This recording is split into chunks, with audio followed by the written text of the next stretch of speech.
Welcome everyone to the newest episode of the Passion Pit. I am very excited to announce that this is actually the first episode we are going to be doing as the newest members of Team More, myself and my co-host Matt. And we are very excited to get this podcast to new levels as well as help grow the Challenger scene. So we're just going to get right into it. My co-host over here, Matt, he will introduce our guest, who is a very important person, I think. Definitely. Definitely an integral part of the Challengers scene, of really the whole Call of Duty scene. Owner of the Rotation Twitter. You may have heard of it. Mr. Ant, how are we feeling today, brother? Guys, I'm gonna blush. That's way too kind. Honestly, you've completely over-exaggerated the level of importance. But thank you so much for the wonderful introduction. No, dude, you're absolutely a definite important part of the Challenger scene. And like I said, the whole Call of Duty scene as a whole, man. I don't know what we do without the Rotation Twitter, especially during the off season. I would literally pull my hair out. Absolutely, I agree on that sentiment. I guess you are pretty important, but I'm just kidding.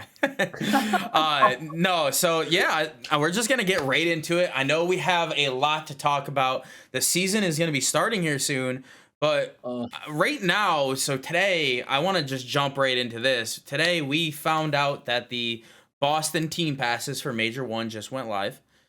And already sold out. So there was some speculation on how it was done, if it was done properly, but it is great to hear that it was sold out.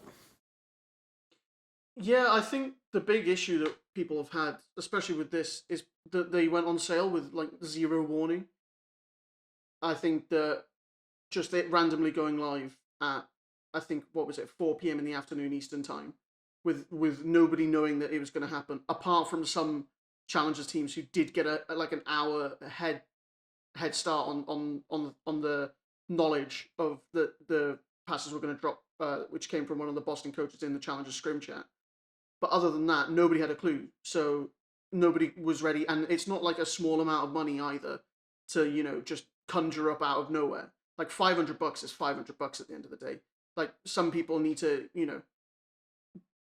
organize that with their team, collect their money and put it into like one place for them to be able to even buy a team pass in the first place. And by the time that some people might have done that, all of the passes are gone anyway because they went in 20 minutes.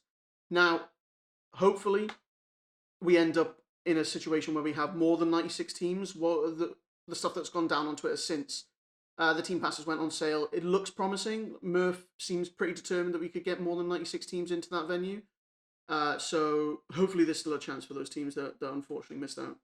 I was gonna say, I think the only notification that anybody got, like aside from like you said in the scrim chat, was I think there's a video on Doug Sensor's Twitter of him kind of alluding to that there would be an announcement for Challengers. I posted it last night, kind of alluding to it. There would be an announcement for Challengers, but I mean, on the off chance that you see Doug's tweet, even you have to decipher that. Like there has to be, like you said, like there's got to be at least a 24-hour notice from the official Boston Breach Twitter. Like there's a lot of teams that I saw, a lot of like personal guys I know in the scene that completely missed out right now, and they're looking around for a pass. And I think they also, and if I'm not mistaken, they also put a rule that there was no reselling on those as well to avoid scalpers. But right now it's kind of just fucked everybody over because there's really no team passes available for anyone. Yeah, it's difficult because like you're damned if you do and damned if you don't in that kind of situation, because last year some of the scalping was really bad, especially when we had a 64 team event that wasn't going to be expanded beyond that kind of number. Like the scalping got really bad. People were selling a team pass for like $1,000 at one point. I remember that happening and a team buying it. But like if they don't set that limit of not reselling, then that stuff will end up happening. But then if they do, like they have, I know that a lot of org owners will go and buy a team pass, but then their players will also go and buy a team pass before getting the org as well. So like I can see a situation where a lot of teams end up with two. So obviously we'll wait and see how it plays out. But the guys at Boston Breach, they have the best interests at heart. Like every conversation that I have with them, with Murph, with Adam, they really do genuinely care. So like they've already taken strides to show that level of care, moving the event into a warmer venue. Oh yeah, yeah. Let's not do what we did last year. That was so cold. Hopefully, it won't be as cold in Boston this year in general, because I know I was sitting out front of the venue a few of those days, and I don't want to do that again.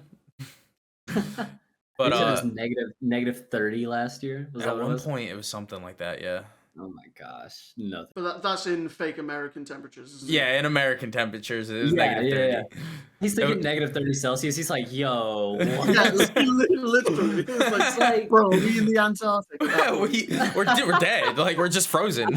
yeah, no, you're done. Like, no COD being played that weekend. No, Yeah, honestly, and everybody would have hypothermia and shit. yeah, no, and I agree. Like Boston, everyone over there at Boston, I've talked to them myself over the last year or so, and they're very good people. They have everyone's interest at heart, and I think they'll get it done. I know the team pass is sold out pretty quickly, so I'm sure they're very interested in getting more, because they just want to build that culture there, and I think they've been doing a pretty good job.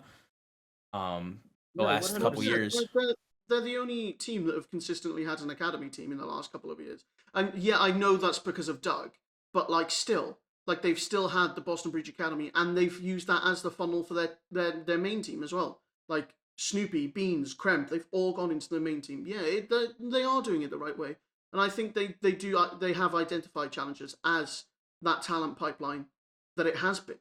It's just a lot less teams are doing it the way that Boston Breach are doing it, where they're using the players from their own academy to go into the main team rather than just plucking the best KD from a certain LAN event and putting them into the team and seeing what happens. Yeah. And I mean, and there's only been a few times that's actually been successful, just plucking the best player that you see. It's only, I would really compare it to, I mean, the Boston's had a lot of success with that pool. I mean, at least, I mean, last year was a little bit of a train wreck. I won't lie. It was kind of back and forth with that Boston team for a little bit. Hey, I know. mean, the Beans I know. chance went crazy though in I mean, Texas. I but love the Beans chance. I'm just gonna be, but where's Beans now? I don't Where is he know. now? He's not on the Boston roster. On the best talented team in Europe. Oh yeah. Like that's the thing. And I mean, I think that's a perfect segue to actually go into. And before we go into it as well, I mean, I want to say shout outs to Murph as well, because the communication that was had at a pretty quick response time as well from Murph was really good to see. Like you said, kind of showing that they really do care about the challenger scene, because they were really quick to respond, because there was a lot of I don't want to say like turmoil, but there was a lot of response when the team passes sold out in less than 20 minutes. Yeah, because they had the LAN as well in Columbus, and people were coming home from that, and they missed it. Like Conway missed one because of like travel from that LAN. Him and Rep and Kama both. I was talking with Rep earlier, and he was like, I think he tweeted out, he was saying, got second at the last two events, and now I might not be able to compete at the Boston event. I'm just sick. And it's like, there's some of the best that are missing out on these because they went to play a LAN. And it's just like, you're punishing kids for playing in locals. Like, you can't do that. Yeah. And like one thing I do want to bring up before we start going into the rabbit hole that is challengers. I do want to I want to get this out at the beginning, sort of the beginning and at the end, because I know there's something you want to talk about in particular. So let's talk about it. I know you want to talk about this upcoming event you got going on. So I want to get that. Yeah, so obviously we're in a position where we don't actually quite know when the Challenger season is going to start, which is incredibly unfortunate to everybody involved. It'll be the first time since franchising that the league has started before Challengers. So like, instead of Challengers being the guinea pig to see how the maps work, it's going to be it's going to be like Miami versus Carolina, which is on the first day, but Boston versus FaZe. Those are going to be the games where we first see competitive Call of Duty in Modern Warfare 3. But we're going to try and rectify that by hosting a full free entry, open bracket, sort of like a faux Challengers Cup, so to speak, for NA and EU on December the 2nd and the 3rd, to give the community and everybody their chance to compete for the first time properly in this game. It's going to be structured the exact same as a Challengers Cup would be. The seeding will be done by PPs, which is allegedly the biggest stumbling block of why Activision have had to delay at the start of the Challengers season. They're trying to work out a way to develop, a way to carry over the Pro Point system to whichever platform they decide to go on, and we're going to do it all in just one spreadsheet. So yeah, numbers are so difficult, but that'll be on December the 2nd and December the 3rd. We're just calling it a Challengers Cup. Obviously, it's not official. It'll have no impact on the season. But myself personally, I'm so desperate to give back to the people who support me, and like a lot of the Challengers players are now my best friends after the last like 2.5 years. Like where I can do something for them, I will put my all into it. And before I forget to, I just mentioned the sponsors for the 2 different events, because we've had to grab sponsors to put up the prize pool. That's Katana Gaming in EU, and then COD Agent and Omit in NA, and that's those are the guys who have helped us secure the prize pools to be able to actually have full competition to the maximum. It'll be anybody can enter, free entry, completely like as a Challengers Cup would be, and then it'll be double a limb from top 8, just like a normal cup as well, and full broadcasts, hopefully, like the whole shebang. And it's just sort of my way of giving back to the Challengers community after the support that they've given me over the last 2 years. Excited for it personally. I know you were talking about it in DMs with me, and I know you've been talking about sort of some stuff on Twitter. I don't know if you need anything. I'm always free to help out. I don't know what I can do. I'm just fucking just the guy that goes to the events. Look, man, I already threw my hat in the ring to Ant to cast it, so I've already thrown that in there. But hey, I tried to goad him in with the fact that I'm also a Dolphins fan. I tried to goad him in with that, but we'll see. I didn't get Wi-Fi in my new flat until today, so I was sat in a random McDonald's in Newcastle just watching the Dolphins game last night, and when Jalen Ramsey caught the interception right at the end, I gave like a little double fist pump in the middle of the McDonald's, and I was just like so in the zone. Yeah, I was sat there in my Tua jersey and everything. I must have looked like a proper American. I've got an Aqua jersey. Oh, the throwbacks are so cold. Yeah. But no decisions have been made about casting or anything like that yet.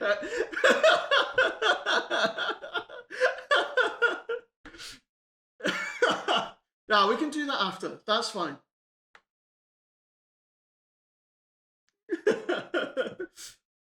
We had Adam got our ex on for an episode. We haven't released that one yet. And our end of the conversation was me and Adam taking over talking about anime the whole time. So like, feel free at the end to talk about NFL. But yeah, so that's great to hear. Again, that is December what? 2nd and 3rd, you said? Correct. That's right, in 2 weeks, I think. Oh my gosh, are we already in December? It's 10 days, yeah. Yeah, 10 days. So less than 2 weeks. It's going to be great to see, and I'm excited. And you said it's going to be broadcast. Is that going to be on Twitch, YouTube? Hopefully. It'll be on Twitch. I just don't know where yet. But those details will be ironed out this week. There'll be an official announcement with all the details. I'm sure by the time that this goes up, there'll be posts. You know where to find me on Twitter to go and see them. Yeah. Obviously, we haven't stated that, but obviously, you want to quickly throw in your ats just so everyone knows to find. If they don't yet, I'm hoping everyone that watches this knows who you are, because like you guys should. Yeah. To be fair, right? This is a Challengers podcast, and I'm not trying to sound in any way, shape, or form big-headed. But if you are trying to listen to a Challengers podcast, you should know, not me personally, but the rotation account. At least Yep. the rotation. I was about to say. And I personally when did I meet you? I met you in, was it Bro. LA? Bro. Was it LA? No, I've not been to LA. No, it was Raleigh, wasn't it? Oh The my first major gosh. last Was it? Was it No, it Raleigh the wasn't. first major last year? It would have been Raleigh, yeah. Yeah, so I met you there, and I know, like, I've talked to you throughout the majors, and you're a really cool guy, and the production and the stuff you do with the rotation is just amazing. There's nothing There's nothing like it. there's nothing like it, and especially for challengers. You just bring that passion that challengers needs outside of gameplay. And I'm sure the community can attest to this, but everyone, I think, should appreciate what the rotation and you do over there, for sure. I think the biggest compliment that people give me is that a lot of people expect it to be like a whole team of people. You know, like Breaking Point is God knows how many people. People expect that to be me as well, but it's not. Like, everything that goes out on the rotation is genuinely just me sat at my laptop or sat at my PC or at the event. Like, there's no outside support whatsoever. Yeah, and when I actually wait, I think it was Texas where I first met you, Major 2, and when I first met you, I think that's something along the lines. What I said was I didn't know it was just you that ran the rotation, and Yeah. that's something to be said for sure. Yeah, and like if you guys see the rotations Twitter, I mean, it's posting. I mean, Ant is posting legitimately. I don't know what your average per hour tweet is, but I mean, you've got to put out like 2 or 3 tweets per hour, if not double that. It depends on the day. Obviously, through off season, it's a lot more difficult. But on a Challengers Elite day, it's probably like between 10 and 15 an hour. Honestly, I lived on Twitter so much that it became my job. I mean, hey, you gotta do where you can. Yeah. Yeah. So again, make sure you're paying attention to the rotation. Get some updates not only on challengers, but that the first Challengers Cup of the 2023 season. 2023. You have to put that in inverted quotation marks. Though it's got to be like not a real cup, but it is like. Yep, quotation marks. Yep. But the first Challengers event. It might be the best Sponsored event all by year, Reddit. guys. So you better make sure you go. It might be the best. I one. might have to play It might be it. I don't the know. only event all year for all we know. No, that's what I'm saying. Is like you need to get him where you can got him because you might not see a lot of them. I might have to play in it. I don't know. Might have to dust off yeah, the sticks. Grim 7 You can back come in and play. Challengers. I never was in Challengers, so like. Oh, I guess well, yeah, you can't go back. I went to mean- compete in Major 1 last year, and then Gersh needed it for his team, so I gave my team pass to Gersh. Shout out Oh Gersh. yes, you never got in. Oh. I would have got top 64. No, what are you talking about? You were slammed. No, You're I slammed. had my team was chalked. I was the best player on our team, and that's saying something. Well, speaking about teams, I think this was the segue I was trying to get in earlier before we kind of got on our rant. I mean, the teams and just the players really that are in Challengers this year. I mean, and this has got to be one of the craziest years we've seen in terms of skill level because of how many of the pros from last year now dropped down into Challengers. Yeah, it's definitely one of the more stacked years. I think it's the most stacked year of Challengers since franchising for sure. Like, especially in NA. Like, that North American region the entire year is gonna be just chaos. Like, I don't think anybody could reasonably predict one team to, wipe the floor with everybody else. Like, the top maybe 12 teams in NA could realistically win, which I think is crazy. Usually it's around 6 to 8 teams that you think, oh, that team stands a good chance at winning an event. Like, in EU, it's a bit different because there's one team that's just way better than everybody else, and they're going to win everything, and it's going to be a snooze fest. But in NA, the competition is going to be ridiculous. I was about to say the EU scrims I saw the other day were criminal. Yeah, no, it's just because they've got a CDL team in the This is Champions League. legitimately, it's just like Yeah. an EU CDL team. They literally could have been the London Royal Ravens if they didn't move to Carolina. If you've seen my tier lists, they're in my tier list as the London Royal Ravens because they should be. It's like they're legitimately. I don't know how any other team's really going to be able to compete with them in EU. Exactly. I've got to be careful not to piss people off here because these people are my friends. But like respectfully, you know, like respectfully, F-Dot is not going to be able to gun Byron Nasty. You know, that's all I'm saying. Like I love Felix to bits, but still.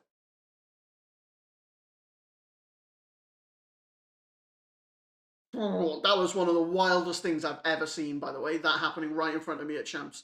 Jimbo getting banned live. I mean, it's still. I mean, I think people are still talking about that to this day. As It's gonna be a Call of Duty meme. Yeah, people. I am people. I'm still talking about it. Yeah, he is, and he deserves to be because just in that he won the LCQ to go to Champs. Like that is ridiculous. He went 2-0 down as well in the grand finals. Yeah, it's. I mean, and it's you kind of wonder too, because I mean, I don't know if you guys have seen the Omit situation. I don't want to talk about, don't want to speak badly on them, but Jeff is obviously trying to sell that, and he's having a little bit of trouble right now. And a lot of people are kind of asking, like, do they think it's because of the Jimbo situation? You mean Orbit, not Omit, right?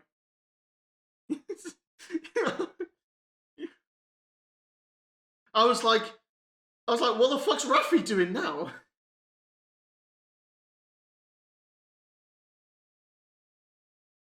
Yeah, that makes sense. And then Omit went on to win Champs. I love that guy. Shout out the GOAT. Yeah, but yeah, so Jimbo's, yeah, that was a crazy situation, but now we're on to MW3. Some arguably say a DLC from last year.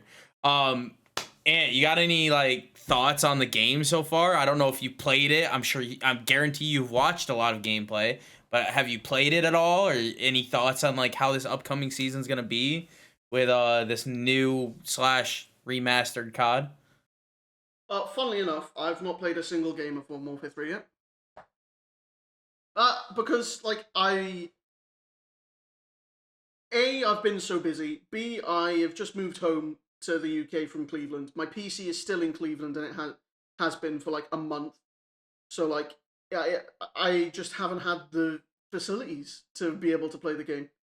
But I've been watching as much as I can. Obviously, any tournaments that I can watch. I've been watching as many scrims as possible as well. You know, jumping through different TSs, listening to people scrim, and getting a feel for the game that way. I think this map set is the biggest issue. I think the gunplay looks really, really solid, but when it comes to like we're playing Karachi Control, like what the fuck is that, man?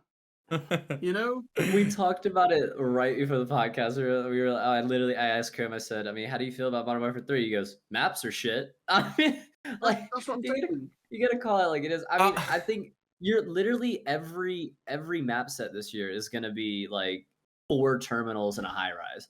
I've been saying before MW3 when everyone was like talking about how it's gonna be MW2 maps, every map is gonna be remastered maps. I said way back when, I'm like, they're not gonna play well.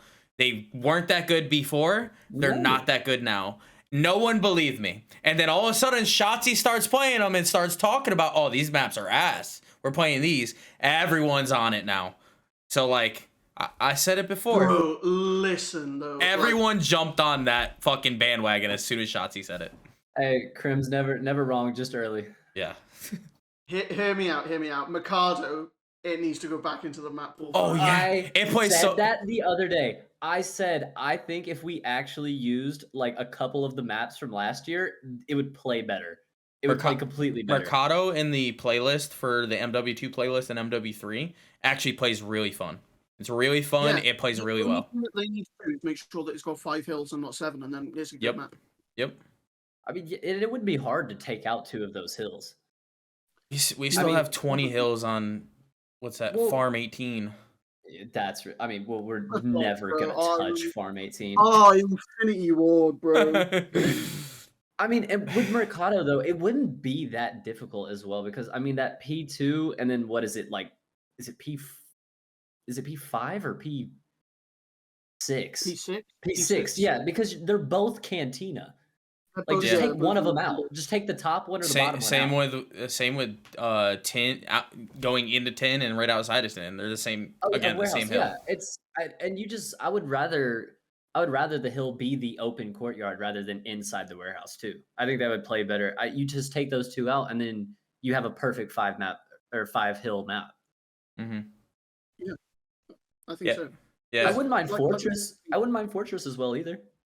It was That crazy was- fast. That was rated. Not, I mean, are you well compared? Do you think it's gonna be more faded than Karachi Control? You'd rather play Fortress Control? Oh, let's not than- talk about No, Fortress not on Control. Control. What you about brought Hardpoint? up you brought up Control Hardpoint. though. Yeah, you but- brought up I mean, Control. I would still rather play Fortress Hardpoint than Karachi Hardpoint. Are you kidding? I'm literally just looking in the sky every single gunfight I take. I'm like, oh, he's top. Like, Yeah. I don't know about that Fortress take, but with that being said, you've obviously watched a lot of gameplay. You haven't played much. You agree with just about everyone that is a Optic fan now that the maps are dog shit. Any thoughts on any challenger players you think that you personally, whether you know from GameStop or whatever, that is really gonna be like a player to look out for in challengers this year on this particular game? Sure, you got a few. I think this is difficult because I don't want to say someone and then other people get mad that I've not said them, you know?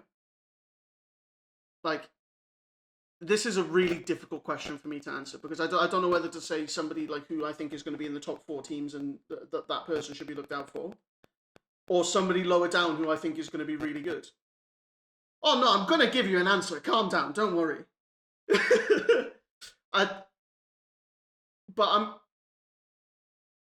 So out of the top teams in NA, I think Sabi, Gunsy, I think this is going to be the year where people like fully realize that he's one of the top talents. Also Dak.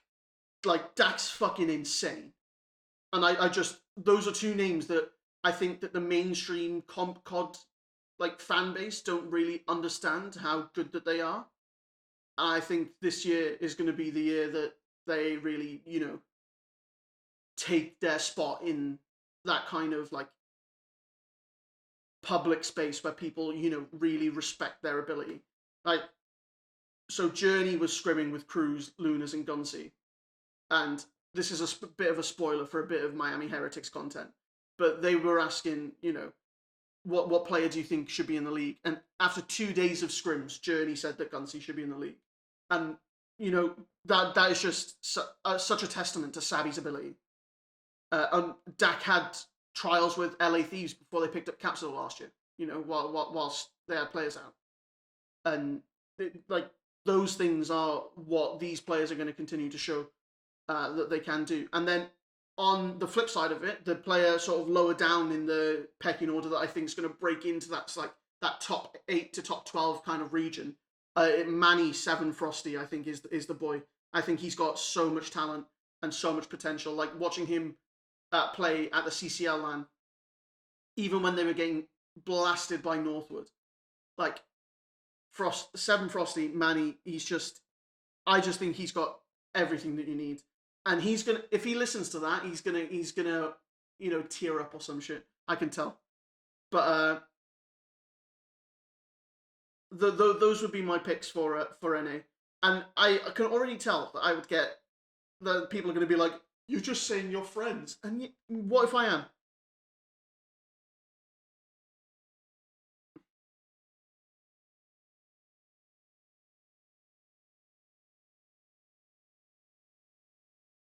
In EU, it's a lot more difficult because there's one team that's clearly far and away better than everybody else. But exactly, well, they may as well be the London Royal Ravens now that we've got Carolina involved.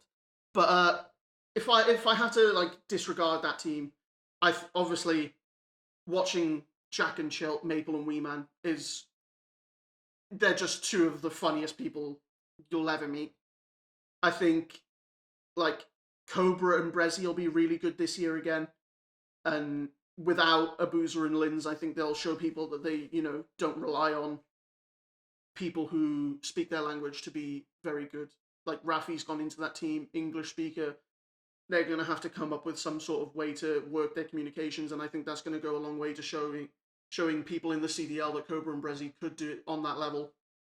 Again, going down a bit further, I think the Falcons will be really good this year.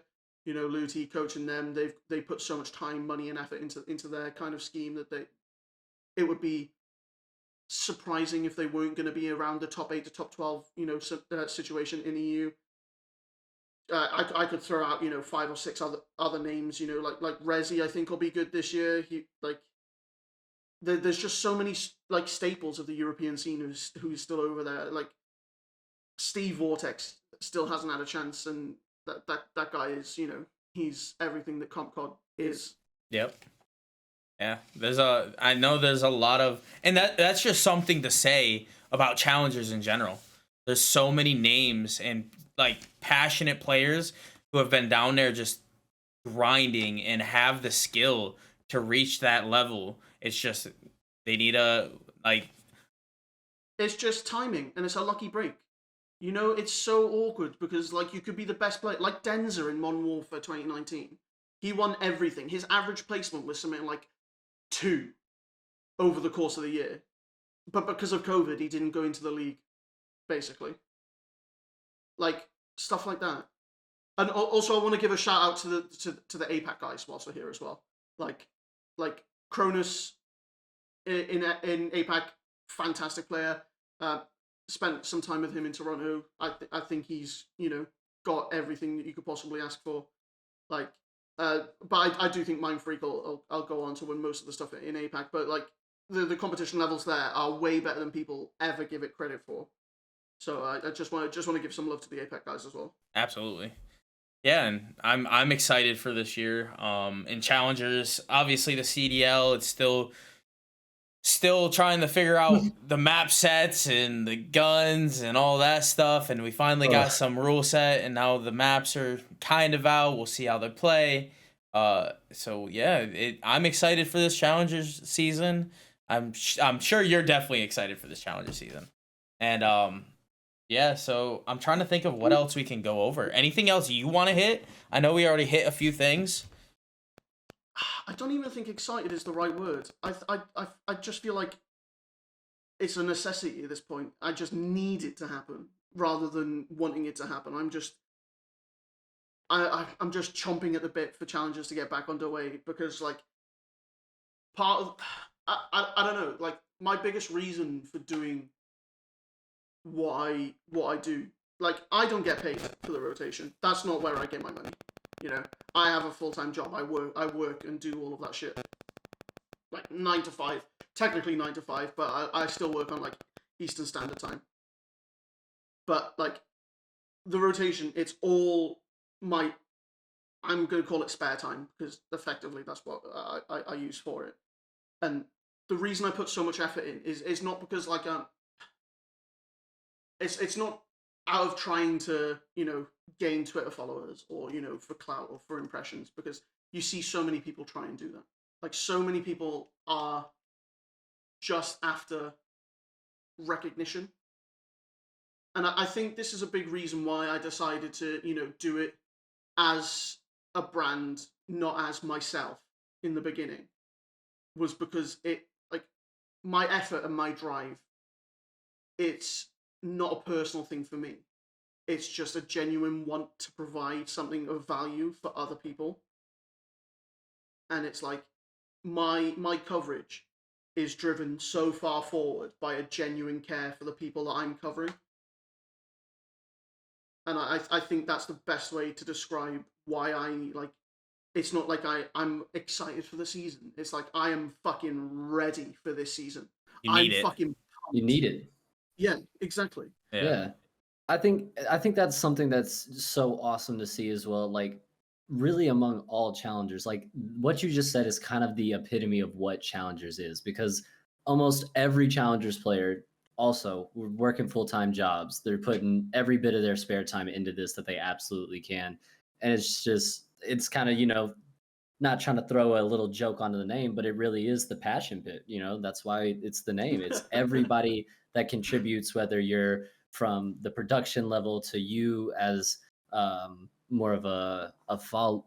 Not I want to say a follower, but really a leader for us. You're really the news outlet for everybody to figure out what's going on with challengers. If you want to Absolutely. know if you want to know what's happened with challengers, you check out the rotation. It's the quickest place that you could check out anything, and that's why I say you're such an important part of it. And it's crazy to see you, just like all of the players and whoever casters and things like that, just all having just that passion for it and that love for it, almost more than anything else, more than the CDL, really. I mean, I almost follow challengers at this point more than the CDL. Trust me, I follow challengers way more than the CDL. And it's more exciting. It's more exciting, and it's more engaging, because you're sitting, like, I'm sitting there, and like it's not the same feeling as when you watch pros. Pros, they're there. I mean, don't get me wrong, challengers are playing just as much, if not more sometimes. More. Yeah. But pros, like in the CDL, in the top level, that is their job. They don't have the outside jobs that get them to those events. They have the orgs that get them, and I'm not saying that orgs don't get challenger players to the events, but it's more personable. You can more relate to those people who are grinding down there, and it gives it more of a like not companionship, but more of a you're excited for a little more. I feel like, for when a team you've been rooting for, or like someone you've met personally, wins or does good or does something, it's more entertaining in that aspect. And also, Matt, I feel like we've made that joke about the Passion Pit every episode. I think we need to come up with some new material. We gotta come up with some new material, man. We're beating that one to its dead. Yeah. I mean, but it really is. I mean, everybody that's in the challenger scene, like Ann said, and like you said, it's just that's all they have, right? I mean, for the pro players, it's like it's just their day job. You wake up, you go to work, you clock in, they take you to the events, you know exactly what your schedule is going to be. And we talked about it earlier with the $500 team pass and just not giving anybody a notice for it. And it kind of goes to like, it takes some teams a little bit of time to muster up $500. Like, that's not cheap for a lot of these challengers players. Like, they're 18, 19-year-olds just trying to figure out how to pay rent. And you know what I mean? And, when you're in the CDL, if you're under a good contracted org, you know exactly where you're going to be staying. There's going to be food at the venues and stuff like that that's already being catered to you and stuff like that. And for these challengers players, they're having to go outside, get some McDonald's, come in, play for 3 hours, and then gotta figure out where they're going to eat next. You know what I mean? Yeah, exactly that. And they've got to buy the team pass, but then they've also got to sort their own travel and accommodation to the actual event as well. Like that's something that people like, especially the organizations that put on the events. I feel like they sometimes forget that, especially the international players, like a flight to Miami at the end of March from, say, London, that's going to be upwards just as much as your team pass. $800, each as well. That's for every player on your team. Yeah, like and these players are like 20, 18 to 20 something year olds. It's like you don't have the $2,000 total for your food, your stay, everything you were saying. And it's I saw somebody tweeting earlier, it's $500 for a team pass, $500 for a hotel stay, $500 for a flight. It's literally just adding up totals and totals. And then to go out there, and if you don't perform well, just the feeling of that it hurts so much more than if you're in the CDL, you get double first rounded. Oh well, we'll get them next time. You know what I mean? It means a lot more. Exactly, and there's just not a return on investment anymore. It's like in Vanguard, we had the top 12 teams at LAN get money. Last year, it was only the top 8. this year it's only going to be the top 8 again. Like, I get the wanting to give the less teams more money would keep an org or two involved in the better teams in challenges. However, that is not what it should be. It should be trying to provide for everybody involved. Like, realistically, what is the point? So I'm going to name drop somebody from EU, and I'm sorry to Avo because I love him to bits. But, like, realistically, what is the point in Avo JT and his top 32 EU team flying out to an event other than pure passion and just wanting to play for the love of the game? Because that's an investment. They're probably not going to get an org to fund them because they're not good enough to actually finish top 8 and make money. Like, it's so frustrating on every level to see, money taken away across the board, and then it being made less and less worth it for the teams down the pecking order in challenges to, like, have any kind of thing to fight for. It's like they can't win a Challengers Cup. The cups are only 2K anyway, and that's only split between the top 2 teams. They won't qualify for an elite, but they just need something to play for, and without that, it's really difficult. Like, I'm sure teams would much rather have the top 16 teams paid out at a LAN and take a little less each, just to be able to help the ecosystem more, because that's the thing with challenges. It's not about me or you. It's about all of us together. Mm-hmm. Yeah, and I completely agree. It's just the system right now just seems. I mean, COD in general, COD esports is still in its infancy, but we're just not heading the right direction quick enough to make it justifiable. For sure. For all these challenger players, the means doesn't what's the term? I'm fucking. The ends don't justify the means. The ends don't justify the means. Thank you. Yeah. And it's just right now we need that support not only from the league but from the community in general. The community needs to come together and just build this. Like, we're all trying to build this entity that we want to succeed, and we just need a support from every end, from the league standpoint, from fans, support to players, to coaches, to teams. There's just so many parts to the ecosystem. I think the biggest thing is just league support. I mean, the Call of Duty scene, and especially the Call of Duty League, needs to realize that the back of what their league is built off of is challengers, and they need to start respecting that and actually giving them, because I mean, we streamed the finals last year on main stage and broke over 100,000 viewers for challengers. Yeah, almost 100,000 for challengers, and it's like there are people that want to see that, and if you give them. Sorry, I'm sorry to interrupt, but like, on a Wednesday and a Thursday when Challengers Elite is on, why is that on Call of Duty Bravo or not the main Call of Duty channel? Yeah, I've asked it all the time. Like, stuff like that. That's little things to put the challengers and everybody involved in front of a bigger audience.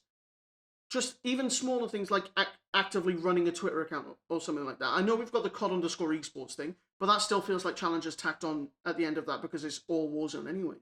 Like, it's so hard for me to like not get heated when I have these discussions, because it feels so elementary that it just should be obvious to them, but the people in charge are not Call of Duty people, so they're just so detached from the community and what is actually needed that they just continue to make the wrong, misguided decisions.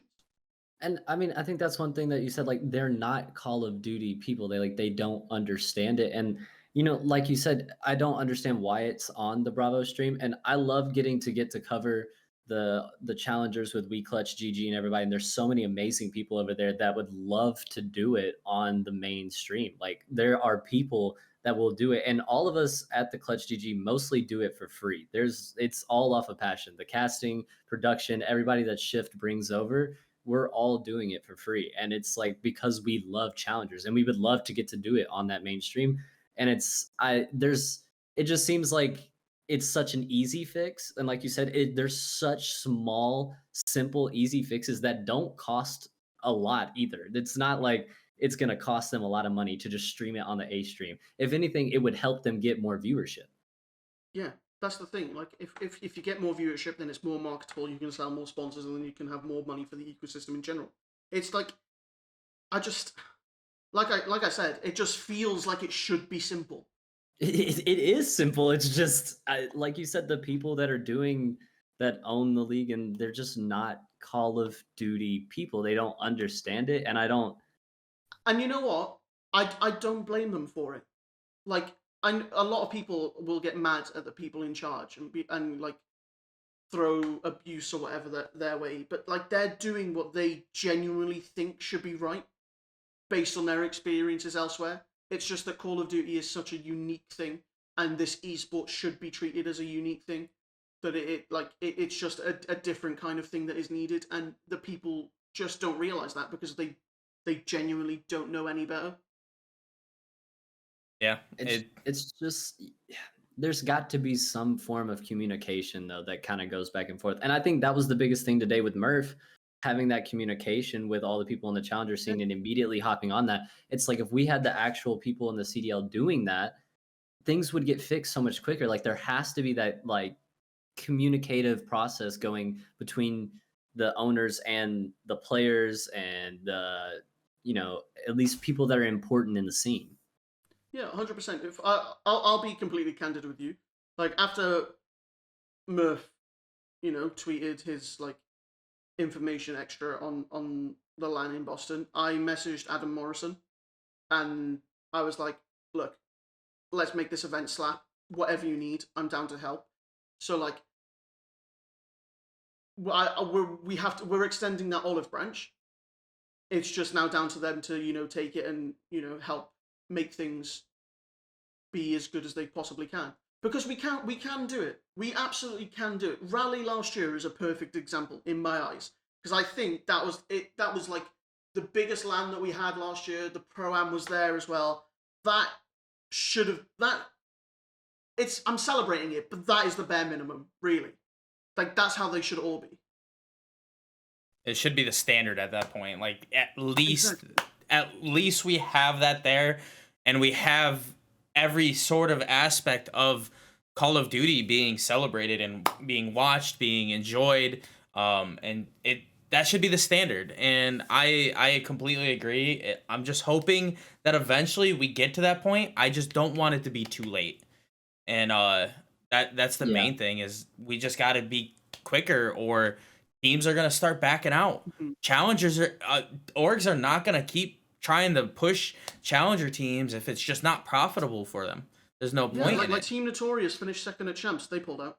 Yep. Yeah, I was about to say we've already seen multiple really big orgs pull out. I mean, obviously with us being with Team War, and it was really sad to see Team War pull out last year. And then we talked about it a little before. I mean, ESG did say that they were pulling out, but they also did tweet out that they acquired a team pass today. So that's It's bait. It's bait. bait, all bait. SMM deserves a raise. Well, me personally, as not one of those people that looks for the Twitter followers, I don't bait. I mean, it's still, I mean, it's still sad to see just a lot of these top orgs that have been kind of mainstays in the challenger scene just pull out, because it just, like you said, it's just not profitable, and it's not, you can't even blame them because they're just throwing to money. most of the people, it's not even about making a profit. It's just about being able to continue to do it. Yep. Like a lot of the org owners aren't here to make money because they think it's like, oh, I am making an incredible business investment and I'm going to become, Optic 2.0. That's not it. They're doing it because they fucking love it, and they just want to be able to carry on doing it. Like Jared from Team Notorious. I've had so many talks with him about how he doesn't care about the money. He just wants to be able to actually do it. Like that's the level of passion that everybody at most of the big organizations is bringing, because they genuinely love it as much as the players do. It's so difficult because a lot of us, myself included, we're not good enough to actually play the game and compete. Like we have to live that life vicariously through other means, which is why I do what I do. It's why all owners, own teams. It's why you cast. Yeah, exactly. It's like it's all. Yeah, sorry. It's that passion. No, you're good. It's just that passion, and that's like why this like, and not to hijack the podcast, which it is my podcast, but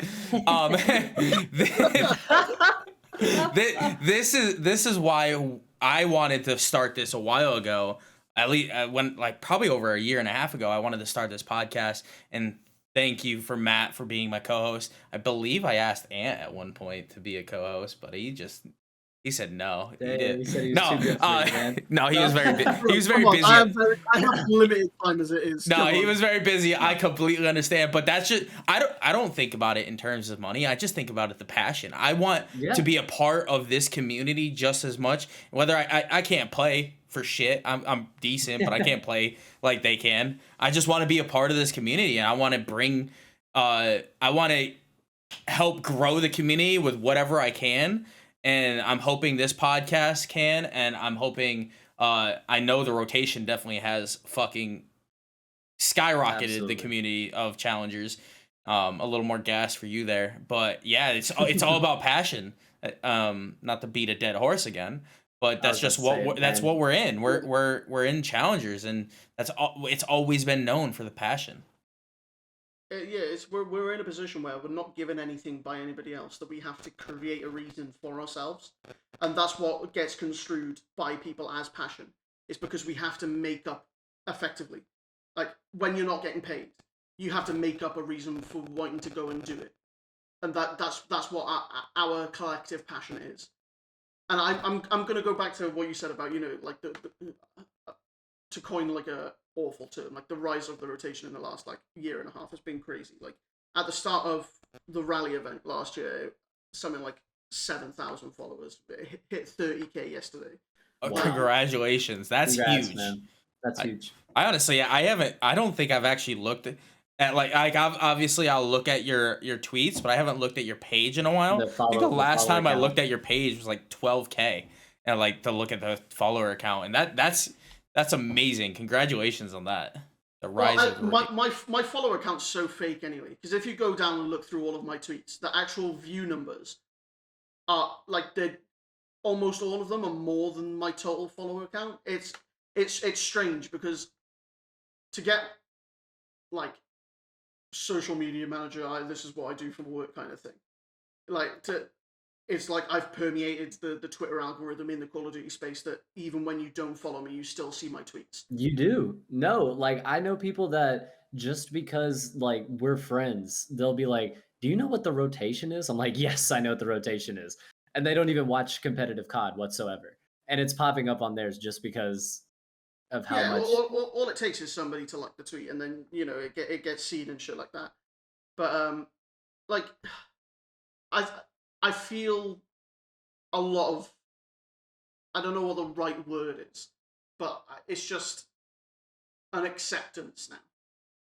Like over the first like little bit, it was very rocky for my kind of like perception of myself in the scene.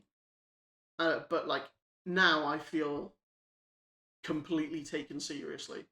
Like I could go to a player and have a serious conversation like about somebody that they're looking at bringing into their roster. We could sit down, we could talk about it, and they value my opinion. Yeah, I was about to literally say they value your opinion. I mean, you have a respected opinion in the community. I mean, it's why, in the introduction, I didn't want to gas you out too much, but like it's an integral part of challengers to have the rotation be as big as it is, because I mean, it's the news outlet for COD challengers essentially. There's no better place that you can find, especially during challengers elites. Like you said, I mean, you're posting score updates, live map updates. I mean, it's not just after games; it's right after the map ends. After the games as well. Yeah, I mean, dude, you're giving stats. You're giving a full in detail breakdown of the game. Almost, you're giving a on Twitter cast of what just happened. That's actually the best way to possibly put it. Like you are a Twitter caster. I'm effectively casting for people who do not watch the game. You're giving highlights for people, and I know for me especially if I'm at work during the challengers elites and stuff, and I'm not able to catch all the games, I know I can immediately hit the rotation. I get stat breakdowns, game breakdowns, a full almost highlight reel, Sports Center-esque on Twitter.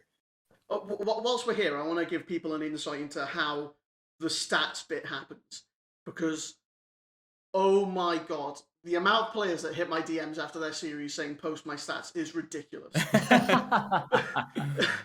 Like, there are some players who are really bad for it, and they'll drop like a 1.2 or something in a series, and they'll DM me within 5 seconds, and it's like, come on, are you gonna post them stats or what? I love it. It's like the first thing they do after having an incredible game in Challengers. I gotta text Ant. Gotta get my stats out here. I just pissed on these kids.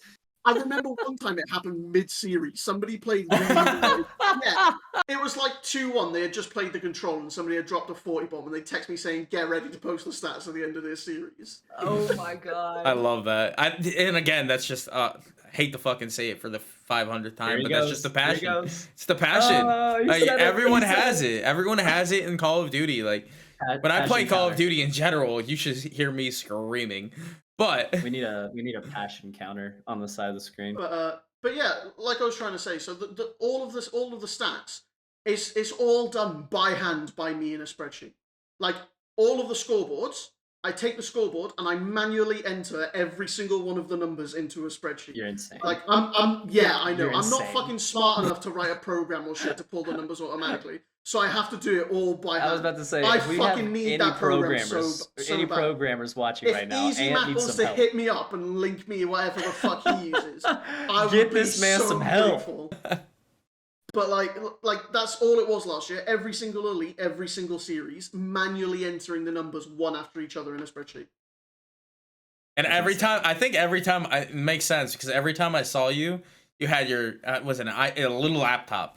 Was it your Mac? Yep. Every time I saw you, you're on your Mac, yep. Just typing in some stuff. That Mac is now an extension of Ant. Like, it's just part of his body now.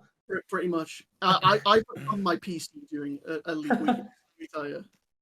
I mean, and it's just incredible. I mean, just to see the work that you put in. I mean, and it really does show how much you care really about the Challengers community. And I'm definitely sure the Challengers community and us, I mean, we care about you too, man. I don't know. Literally, if the off season we didn't have the rotation, I probably wouldn't be here right now. I don't know what I'd be doing. Thank you. I really appreciate that. Like I'm glad that the care that I give is reciprocated, if that makes sense. Because like I said earlier, the biggest thing that drives me forward is a genuine care for the people involved. It's not about the game. Like it ended up being Call of Duty, but essentially it could have ended up being any esport. But because of the people involved here, that's what made me care. You know? Yeah, you cut out, but we heard most of it. It was esports. Yeah, it was just the esport part you cut out, but you're good now. Oh, I'm sorry. I said it could have essentially been any esport.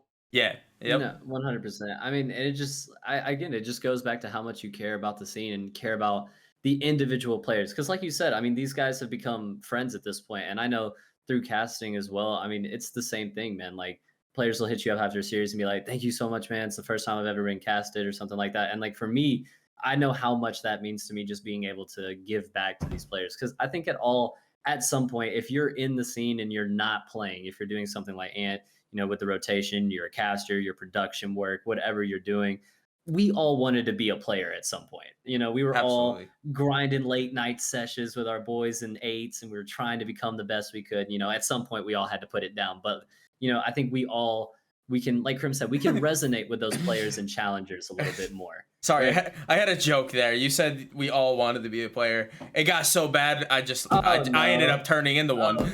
Making myself look like one. No, I'm kidding. I did not do that. That is still, I think you have the craziest story, Krim. I don't think that there's a crazier story out there than you having to look exactly like another I can't player. change my look anymore. Like, it's just... No, you can't. You legitimately are stuck like that forever now. No, if you do, it's like, what are you gonna be? You can't be Krim anymore. I can be me. I can be free. It's too late for that. All right. Enough of me hijacking the podcast. This is about Ant. Yeah. So where were we? I just completely lost track. No, but I love honestly, Ant, like, I'm meeting you last year. I could see the passion. God passion damn it. I could see the passion And I saw everything you did. And again, when you first told me that you were the only one, you were the rotation. I couldn't believe it. Yeah, and I'm trying to think of where we're at. Like, I think we hit everything. Is there anything else we want to go over? You want to say anything else before we start wrapping it up? Not really. Fins No? up, baby. Yeah, fins up if you want to go into all that. Oh my God, are we going into football? All right, you guys can have I'm at just kidding. I'm just the Dolphins. Jesus. I'm not gonna. Let's go terrorize our Bills. viewers. Go Bills. You. I'm from New Oh. York. I'm from New You. York. Go I'm for walking the Jets here. or the Giants. Go for somebody else. The Fuck Giants the are Bills. fucking ass. Eli Manning sucked all those years. He was So are the over Bills. fucking hyped. No, So the are the Bills. Bills. Nah, the Bills just sucked every year. Like, the Bills haven't been good ever.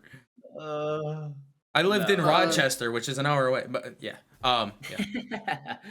No, I think it definitely. I think, and it's definitely been a pleasure, man. Especially for me not getting to talk to you yet. It's definitely been great, man. On just how much we appreciate the rotation and you, honestly, because like we said, I mean, he is the rotation. Man, like, just thank you. Like, you don't even understand. It means the world to hear that. Honestly.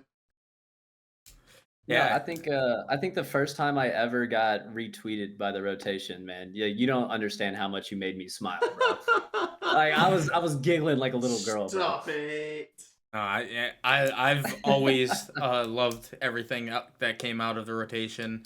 Meeting you was also a pleasure. It's been great knowing you.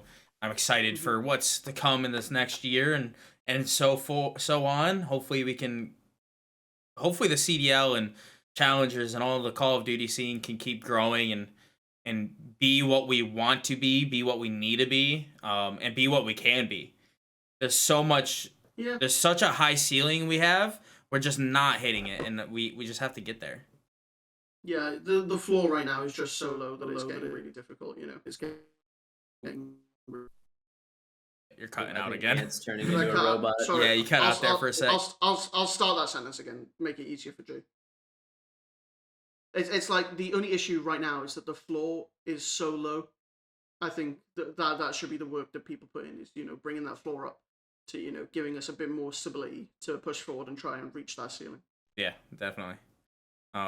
Yeah, and this is actually so far going to be our longest episode that we've recorded. We are going on an hour mark, and that's a great thing. I love it. It just means we have a lot to talk about. That's always a good thing. I'm sorry if anybody managed to get to this point, because listening to me waffle, I can't even imagine the pain. No, honestly, I feel that pain. Like, I personally don't like the sound of my own voice. I don't know how you guys feel, but if anyone watches this far, it's not because of me. It's not because of my voice. Literally, being a caster, you cannot understand the hatred I have for my own voice. I have to hear it 24/7. I can't even start. But yeah, so I love that we got you on here again. Everyone, if you made it this far, you already heard it in the beginning. December 2nd, December 3rd, the rotation is putting on a challengers event. Cup. I'm gonna say event. It's not quotations. Quotations. That works. Quotation rotations. You know what I'm saying? Yeah, let's do it. You're cut out again, there, Ant. I just said let's do it. I'm so sorry. I don't know what's going on. You're good. You're fine. I mean, just want to make sure you're being heard. Yeah, it just started like last few minutes. So. But yeah. So again, December 2nd, December 3rd, being put, and the sponsors are again Katana Gaming. Katana Gaming, Omit, Card Agent. Those are the guys who are helping me out. Love that. Give some love over to those three: Katana Gaming, Cod Agent, and Omit. And again, correct. Give some love over to the rotation and over at the rotation. You want to do any shameless plugs? Because that's always the best part at the end. I won't do a shameless plug, but I will do shout outs for the people who I love dearly. So, like, my best friend in the entire world, Matilda, who's supported me through everything. Jared from Team Notorious, who's like become one of my best friends over the last like 6 to 8 months, which is crazy. Like the entire Challenger scene, every single player. Like I genuinely couldn't do what I do without having you around. And then last but not least, my girlfriend, my favorite person, Eric Boom. That's makes my life hell, Oh my gosh. but heaven. I thought it was gonna be a real shout out at the end. It is a real so shout out. Like hard. it's actually a real So shout hard. out. No, I was like over actually here shout out Eric oh, Boom. look at this guy, man. This But guy's like, a sweetheart, man. This guy, look at this guy. And then he throws out Eric Boom. Wow, what a way to end it. That's it. That's it right there. All right, so you heard it here, Eric Boom. We love you. Ant loves you. Ant loves you. Yeah, With all Ant his heart. loves you. He Dog. loves you. Again, Ant, thank you for joining us on the Passion Pit. I'm excited for the season to start. I know you are. We'll cut it off here and let you be on your way. We know you had a long day, so again, thank you very much. And yeah, anything last words from either of you? Nope. Thank you very much for having me, guys. Of course. Everyone, make sure you go like, comment, and subscribe. I'm gonna do all that bullshit now. Make sure you go I can't even speak. Make sure you go check out the rotation on Twitter. Go check out the Matman Cast on Twitter. And yeah, I guess that's it. Oh, and go check out Crim7 on Twitter. Thank you very much.